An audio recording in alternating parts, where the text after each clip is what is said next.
Selamat siang para siswa SMA MA kelas 11.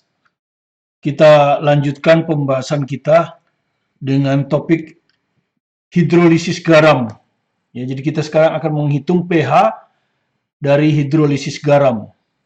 Pelajaran kimia kelas 11 semester 2. Part 1, ini ada dua part ini. Part 1 teori dan soal, dan part 2 khusus soal-soal yang diambil dari soal testing masuk perguruan tinggi. Referensi dari video ini adalah tunggal buku saya, Maestro Kimia Martin Kanginan. Ya. Jilid 2 ya. Apa itu hidrolisis garam? Ya. Nah, sebelumnya kita harus mengerti dulu apa itu garam. Garam itu biasanya kita anggap di sini berbentuk zat padat ya, padatan garam. Ya, nanti kita larutkan dalam air tentu. Dia tergolong elektrolit kuat. Tergolong elektrolit kuat. Sehingga ketika kita larutkan di dalam air, garam akan terurai atau disosiasi seluruhnya ya. Dianggap seluruhnya terdisosiasi atas kation-kation dan anion-anion. Kation itu muatan positif, anion itu muatan negatif. Nah, hidrolisis garam berarti reaksi antara bisa anion atau kation, ya, atau kedua-duanya dengan air, ya. Nah, pertama garam dari asam lemah. Jadi kita akan punya garam dari asam lemah. Ya, jadi anionnya itu asam lemah ya. Jadi yang asam lemah ini anionnya nanti ya. Menghasilkan larutan basa. Jadi sifat larutannya justru basa ya. Jadi garam dari asam lemah. Ini nanti anionnya ya.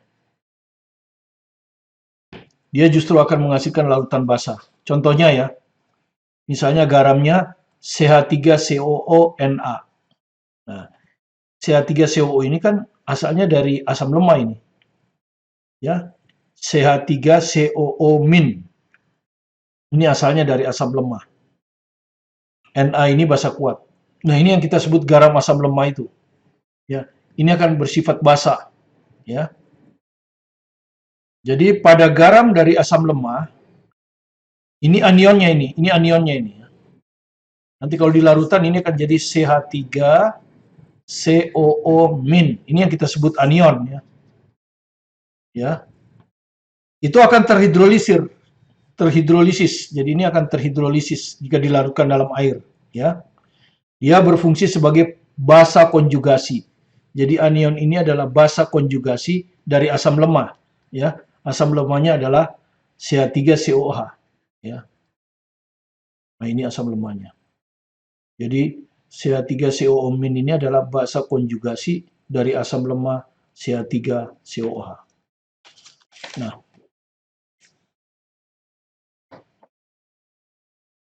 ya. Nah, bagaimana hidrolisnya kita lihat saja. Pertama, kita larutkan garam ya. Ini biasanya berbentuknya kristal. Kita larutkan dalam air.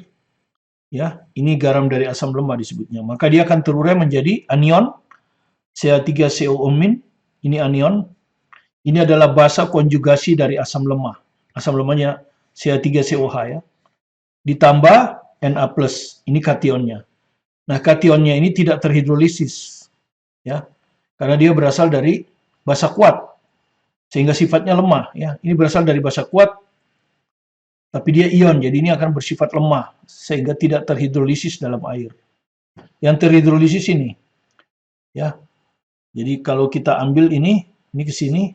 Nah, CH3COO- dalam aqua ini akan bertindak sebagai basa kan? Ya, sehingga ketika dilarutkan dalam air sebagai basa dia akan menerima H+. Ya, dia akan menerima H+. Nah, kalau dia menerima H+, berarti CH4 kan? CH3COH ya, hanya ditaruh di sini ya. Nah, ini Anda lihat ya. Ini kan menerima proton. Muatannya dari min jadi 0, hidrogennya tambah 1. Nah, inilah asam lemahnya. Ditambah karena ini menyerahkan H+, dia sisa OH-. Nah, inilah yang meningkatkan konsentrasi OH- dalam larutan, karena itu disebut larutan basa. Ya. Karena itu disebut larutan basa. Ya. Nah, yang kita hitung nanti pH-nya tentu adalah seperti kita menghitung basa lemah. Ya. Jadi konsentrasi dari garam terhidrolisis yang berasal dari asam lemah ini persis seperti larutan basa lemah. Jadi kita hitung konsentrasi OH- akar Kb kali N kali C. Ya, tapi biasanya N-nya ini 1 karena dia ambil dari basa konjugasi. Ya, biasanya. Nah, Kb ini tetapan ionisasi basa konjugasi. Ya, tetapan ionisasi yang ini. CH3COO-.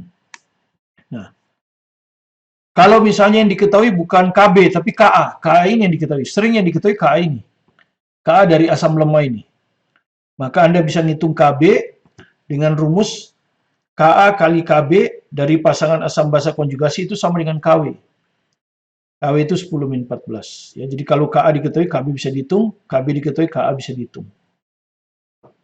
C adalah konsentrasi dari basa ini kan. Konsentrasi dari CH3CO-. Dan ini asalnya dari sini. Jadi konsentrasi dari CH3CO- ya, ini akan sama dengan konsentrasi garamnya.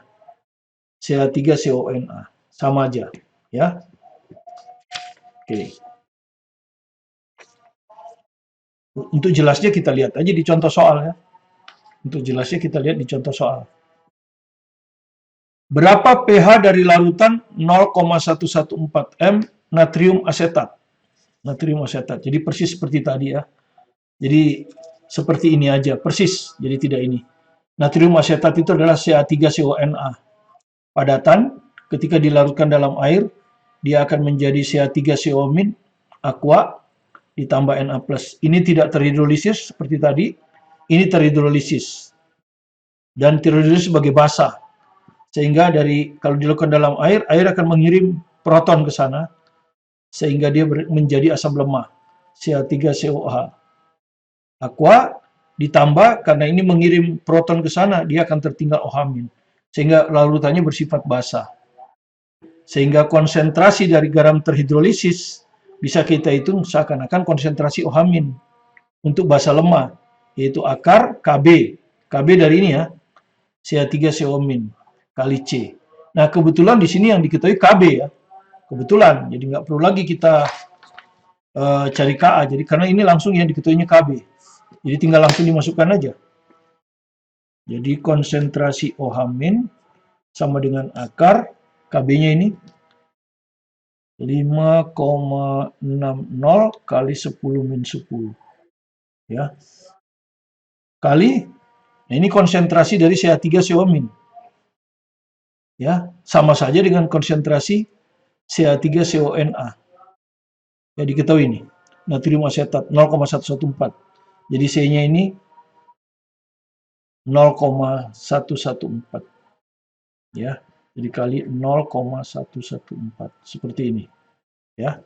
Nah, kalau 5,60 Anda kalikan dengan 0,114, ini mendekati 0,64.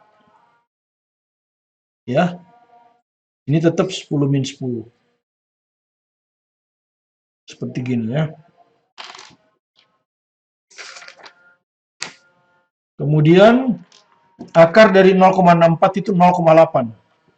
Ya. Karena 0,8 kalau Anda kalikan 0,8 mendekati 0,64. 10-10 kalau kita akarkan itu 10-5. Nah, begini ya.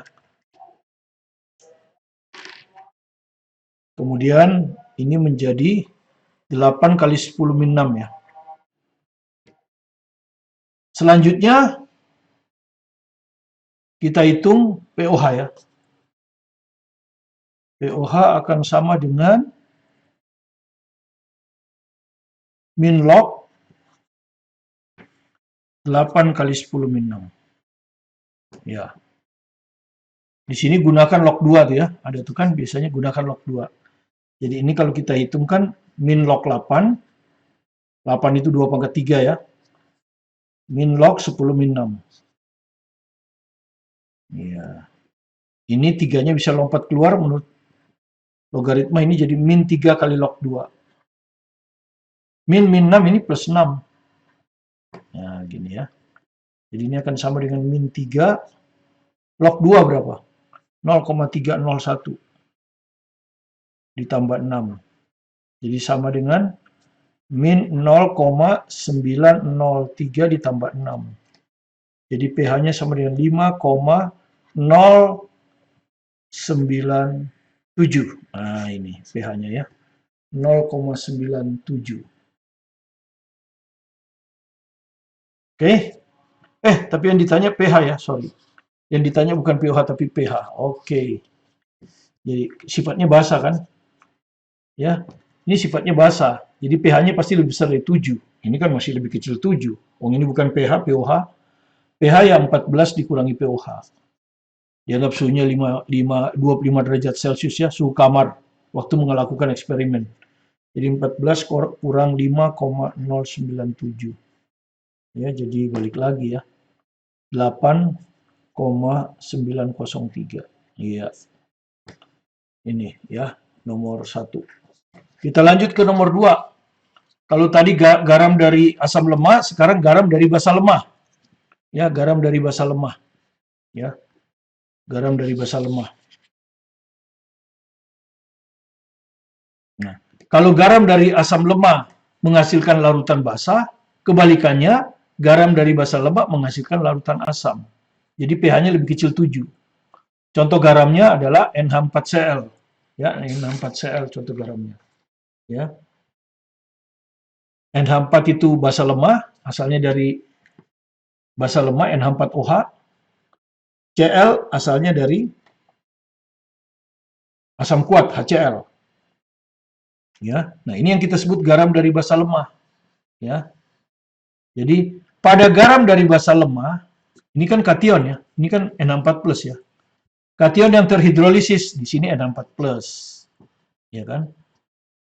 Muatan positif kation kan, adalah asam konjugasi. Jadi ini adalah asam konjugasi ya. Jadi kalau muatan positif itu asam konjugasi dari basa lemah. Kalau muatan negatif tadi anion basa konjugasi. Ini asam konjugasi dari basa lemah. Ya. Basa lemahnya NH3 ini. Kalau NH4+ itu basa lemahnya NH3. Menghasilkan H3O+, karena itu dia bersifat asam. Ya, larutan asam. Misalnya kita ambil contohnya ini, NH4Cl. Ya, bentuk padatan. Begitu kita larutkan dalam air, ini akan menjadi, ini berasal dari basa lemah ya. Jadi ini akan berasal NH4+. Ya, ditambah Cl-. Nah, NH4+ ini adalah asam konjugasi dari basa lemah. Ya. Maka dia akan mengalami hidrolisis. Ya, akan terhidrolisis. Karena asam konjugasi dari basa lemah akan bersifat kuat. Keasamannya akan kuat. Dan Anda tahu, sesuatu yang kuat itu akan terionisasi. Ya, membentuk keseimbangan, karena tidak seluruhnya ya. Tidak seluruhnya. Jadi NH4+ ini akan terionisasi dalam air. Cuma di sini dia bersifat sebagai asam. Artinya dia mentransfer H+. Karena dia bersifat sebagai asam, dia mentransfer H+. Akibatnya muatannya berkurang 1, ya kan? Jadi tidak punya muatan. Hidrogennya juga berkurang 1, NH4 jadi NH3. Nah ini basa lemahnya ini. Ya. Nah, karena air ini menerima proton, dia akan menjadi H3O+. Nah, inilah larutan asamnya, sehingga bersifat asam. Karena itu, untuk larutan yang berasal dari garam dari basa lemah, itu dia akan bersifat larutan asam. Maka kita hitung pH-nya dari konsentrasi H+, seperti asam lemah, yaitu akar Ka. Ka dari mana? Ka dari ini, NH4+, kali C. Kalau misalnya diketahui bukan Ka ini, tapi Kb ini yang diketahui, maka kita gunakan rumus yang tadi. Ka kali Kb sama dengan Kw, 10-14. Mari kita lihat di soal. Ya, ini soal SBMPTN 2012, saya bikin esai. Ya, saya bikin esai. Anda lihat. Jika diketahui KbNH3 adalah ini. Jadi yang diketahui Kb-nya ya. Berapa pH larutan NH4Cl? 0,008 M. Tadi kita udah bilang ya. Ya kan? Ya di teori tadi. Ya. NH+ akan terionisasi sebagai asam sehingga dia akan mengirim H+ ke sini. Akibatnya dia berkurang 1 hidrogen menjadi basa lemah NH3 dan H3O+, bersifat asam. Ya, seperti teori ini. Maka C di sini adalah konsentrasi dari NH4+. Ya, C di sini adalah konsentrasi NH4+, dan NH4+ ini berasal dari garam yang terurai sempurna. Jadi sama dengan konsentrasi garam NH4Cl. Inilah yang diketahui, ya, larutan NH4Cl 0,08. Jadi C-nya itu adalah 0,008. Ya, kalau kita pakai satuan 8 kali 10 min 3. Oke. Ya. KaNH4+, kita perlukan KaNH4+, ya. Ya kan, KaNH4+. Tidak diketahui, yang diketahui adalah Kb. Ya, yang diketahui adalah Kb. Jadi kita gunakan rumus Ka kali Kb, anggap suhunya 25 derajat Celcius sama dengan 10 min 14. Sehingga dari sini kita bisa ngitung Ka-nya. Jadi Ka-nya sama dengan 10 min 14 dibagi Kb kan. Ya, jadi 10 min 14 dibagi Kb. Kb-nya ini 2,0 kali 10 min 5 ya. Jadi ini diketahui KbNH3 itu adalah 2,0 kali 10 min 5 ya. Jadi dibagi 2,0 kali 10 min 5. Nah, begini ya. Jadi Ka-nya sama dengan, ini naik ke atas kan? 10 pangkat min 5, 10 pangkat 5, 10 min 9. Ya, dibagi 2,0. Nah, begini. Udah selesai dulu lah ya. Sekarang baru kita hitung konsentrasi H+. Ya, karena dia bersifat asam tadi kan, ini. Ya, jadi konsentrasi H+ sama dengan akar Ka kali C, gitu kan ya. Akar Ka-nya udah ketemu nih. 10 min 9 per 2. Gitu. C-nya sudah ini. Konsentrasi NH4+ sama dengan konsentrasi garamnya. 8 kali 10 min 3. Nah, begini. Ya. Ini 10 min 9, ini 10 min 3. 10 min 12. Ini 2, ini 8, 4. Jadi sama dengan akar 4 kali 10 min 12. Nah, akar 4 itu 2. 10 min 12 ini adalah 10 min 6. Nah, ya kan? Nah, dari sini kita bisa dapat pH-nya kan? Jadi pH-nya langsung, karena ini konsentrasi H+. Jadi pH-nya sama dengan min log konsentrasi H+. Sama dengan min log 2 kali 10 min 6. Nah, ini akan sama dengan 6 kurang log 2 ya. Karena ini log ini 6, ini log 2. Nah, seperti tadi, log 2 bisa ada di tabel gitu ya. 6 kurang 0,30. Satulah kalau 3 sampai 3 desimal. Jadi hasilnya adalah 5,699. Ya, 996. Ya, ini. Ya, 5,699. Ya. Jadi kalau Anda lihat pH-nya lebih kecil 7 karena bersifat asam kan? Karena dia akan bersifat asam. Ya, kalau tadi kan pH-nya lebih besar dari 7. Karena dia akan bersifat basa. Jadi perhatikan itu ya. Kalau garam dari basa lemah bersifat asam, kalau garam dari asam lemah bersifat basa. Karena hidrolisis. Untuk kasus yang ketiga ini tidak ada hitungannya. Ya, jadi kalau nanti Anda didapat di buku ya ada hitungannya, nah, itu pendekatan dan itu sudah tidak sesederhana itu ngitungnya. Karena itu di sini kita tidak bahas ya. Kita tidak bahas bagaimana menghitung pH dari garam yang kationnya. Ya, kationnya dari basa lemah, ini seperti ini kationnya dari basa lemah, anionnya dari asam lemah. Sehingga keduanya ketika dilarutkan dalam air, baik anion maupun kation, dua-duanya terhidrolisis. Nah, ini tidak ada rumusnya untuk ngitung pH secara kuantitatif, ya. Karena perhitungan kuantitatif cukup kompleks, tidak sesederhana seperti yang dibahas di buku. Ada beberapa buku membahasnya. Saya nggak tahu kalau buku sekarang ya, buku yang sebelumnya, yang kurikulum sebelumnya. Saya nggak tahu kurikulumnya sekarang masih bahas nggak itu. Itu nggak boleh seperti itu. Karena ini cukup kompleks, tidak semudah itu. Karena itu saya tidak tampilkan kuantitatif. Tapi kalau memprediksi sifat, apakah sifatnya asam atau sifat basa ya bukan baca, basa secara kualitatif, jadi tanpa hitungan, itu bisa. Karena cukup ditentukan dengan membandingkan Kb anion, ya, tadi Anda sudah lihat kan, Kb dari anion, Ka dari kation, gitu. Tetapan ionisasi basa dari anion, dan tetapan ionisasi asam dari kation. Kalau Kb lebih besar dari Ka, artinya larutan akan bersifat basa. Gitu. Kalau Kb lebih kecil Ka, larutan bersifat asam.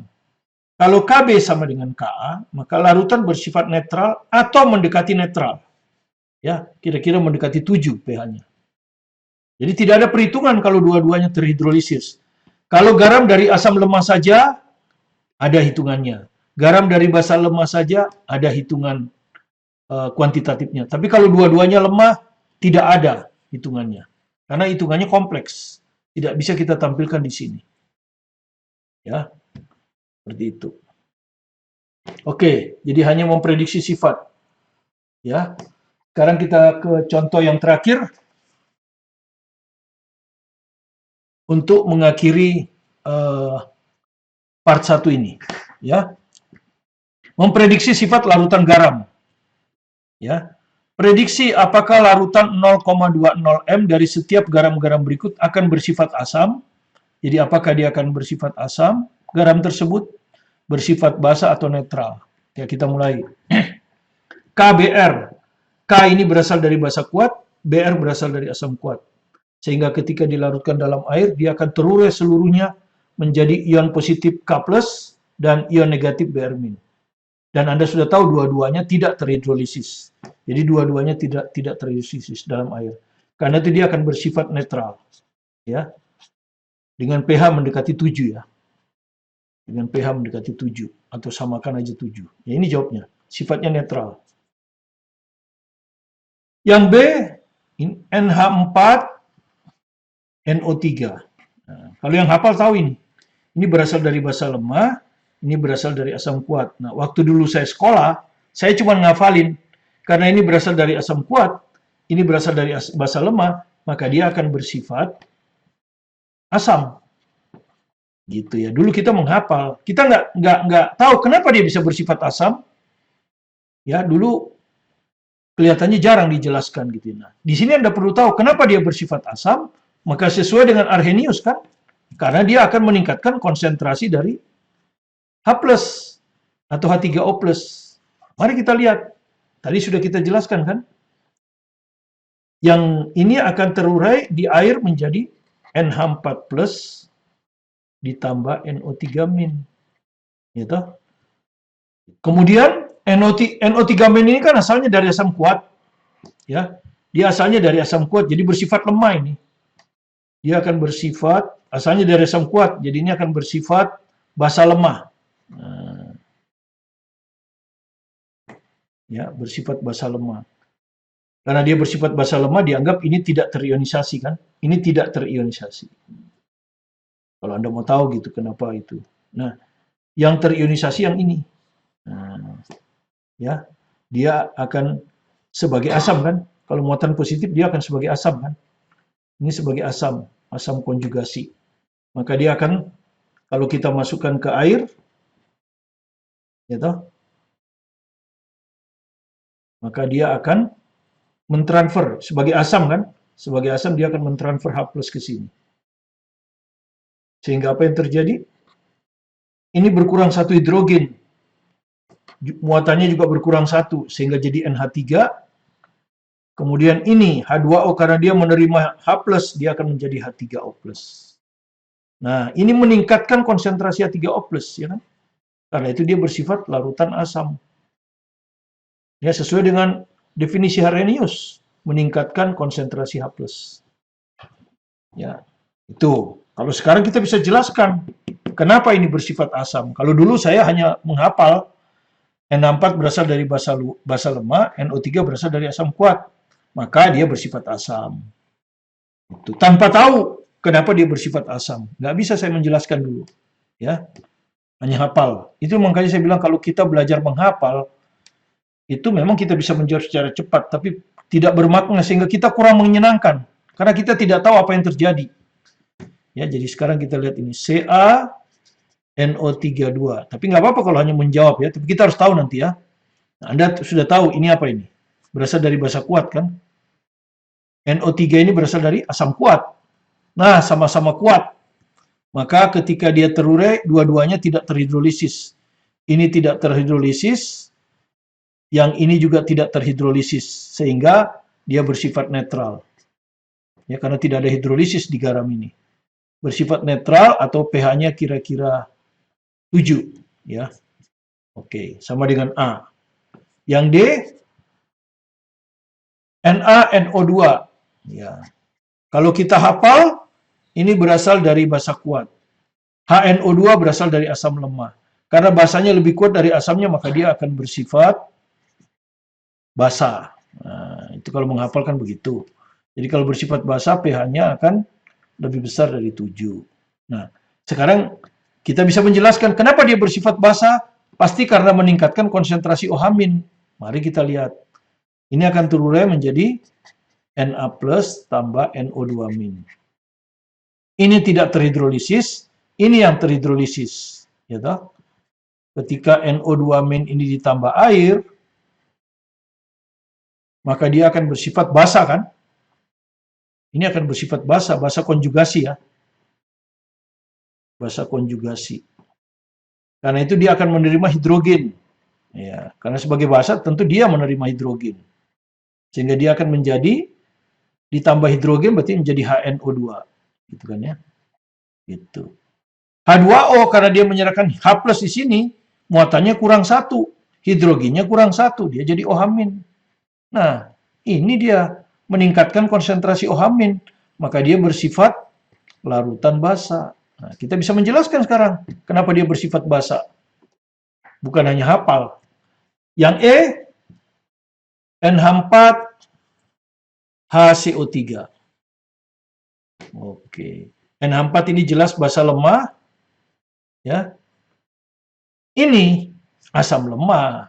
Dua-duanya terhidrolisir ini. Dua-duanya terhidrolisis, ya. Dua-duanya terhidrolisis, ya. Nah, ini berasal dari basa lemah, jadi ini akan bersifat sebagai asam konjugasi. Ini akan bersifat sebagai basa. Jadi nanti kalau ini teruraikan, ini jadi NH4 plus ditambah HCO3-. Begini kan ya. Maka ini akan NH4 ini akan bersifat sebagai asam, ya.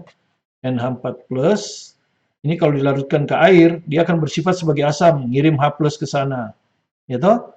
Sehingga ini menjadi NH3, ya kan? Ya kan mengirimnya. Ditambah H3O plus. Ya. Makanya ini kita sebut apa? Ya kan? NH4 ini akan bersifat sebagai asam, makanya ini kita sebut Ka kan? Ka NH4 plus. Ya, jadi Anda lihat nih, Ka NH4 plus. Nah, ya toh. Yang HCO3- dia sebagai basa. Basa konjugasi ya. Maka ketika ditambah air, dia justru akan menerima H+. Ya kan? Menjadi menerima H+ ya, jadi H2CO3. Kemudian ini karena memberi H+, sisa OH-. Sehingga ini adalah basa. Jadi Kb dari HCO3-. Jadi jangan kaget kenapa HCO3- Kb, kenapa bukan Ka gitu ya? Karena dia bersifat sebagai basa, ya. Makanya ini Kb HCO3-. Ya kan? Udah. Jadi tinggal membandingkan saja. Karena dua-duanya terionisasi tinggal kita bandingkan, ya. Bagaimana Kb HCO3- berapa? Berapa Kb-nya? 2,3 di bawah aja ya. 2,3 kali 10-8. Sekarang KaNH4 plus, kita tulis di bawah saja ya, 5,6 kali 10-10. Nah, bagaimana Kb ini dibandingkan dengan Ka? Lebih besar atau lebih kecil? Anda lihat aja ini 10-8, ini 10-10. Pasti lebih besar ya toh? Lebih besar. Nah, karena Kb lebih besar dari Ka, maka dia akan bersifat basa. Prediksinya kan gitu. Bersifat basa tentu pH-nya akan lebih besar dari 7. Seperti itu ya. Dia akan bersifat sebagai basa. pH-nya lebih besar 7. Ya, seperti itulah prediksi kita ya.